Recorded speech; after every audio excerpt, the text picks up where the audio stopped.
Perlu diingat bahwa ibadah itu bukan hanya ruku dan sujud. Ibadah itu bukan hanya salat dan puasa, tapi ibadah itu sangat luas cakupannya. Ibadah itu beraneka ragam macamnya, yang kemudian diintisarikan dan didefinisikan oleh Syekhul Islam Ibnu Taimiyah rahimahullahu taala adalah ismun jami'un likulli ma yuhibbuhu Allah wa yardah minal aqwali wal af'al adh-dhahirati wal batinah.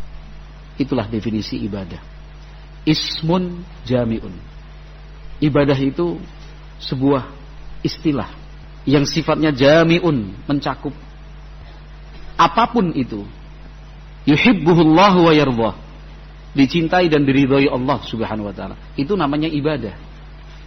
Apapun yang Allah cintai dan semua yang Allah ridhai, itulah yang disebut dengan ibadah. Apa saja bentuknya? Minal aqwali wal af'al. Bisa dalam bentuk lisan, kata-kata, ucapan, maupun juga perbuatan.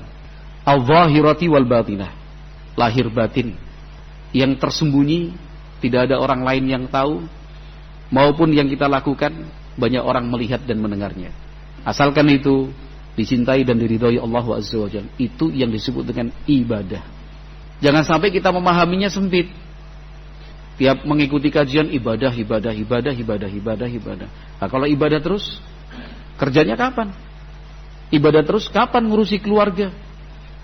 Ibadah terus kapan mengelola sawah dan toko? Itu akibat memahami ibadah sempit. Mengurusi keluarga pun ibadah, mengelola toko dan sawah pun bisa bernilai ibadah. Bahkan makan, minum, olahraga, tidur pun bisa bernilai ibadah.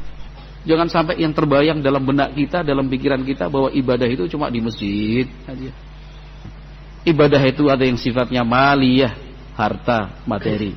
Ada yang sifatnya badaniyah, fisik, ya kan? Tenaga.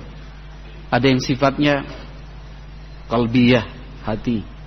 Ada yang sifatnya qauliyah, ucapan. Banyak pilihannya. Masing-masing menyesuaikan kemampuan. Tetapi yang paling terpenting adalah bagaimana kita berpikir untuk terus hidup dalam ibadah kepada Allah Subhanahu wa taala. Bahkan sesuatu yang disebutkan oleh Nabi SAW sampai para sahabat pun bertanya. Sengaja Nabi Muhammad menyebutkan contoh itu. Kata Nabi, wa fi bud'i ahadikum sadaqah. Bahkan melakukan hubungan suami istri yang dilakukan oleh sepasang suami istri, sedekah, kata Nabi, itu pun sedekah, ibadah itu.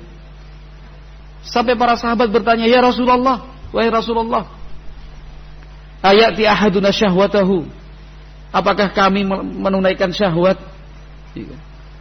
melepaskan kesenangan, itu juga tercatat sebagai sedekah dan berpahala? Sahabat bertanya. Kata Nabi SAW menjawab dalam bentuk pertanyaan ulang, dalam bentuk pertanyaan kembali. Loh, memangnya kalau dia lakukan itu secara haram, dosa apa enggak? Ya dosa. Seperti itu juga kalau halal, sedekah.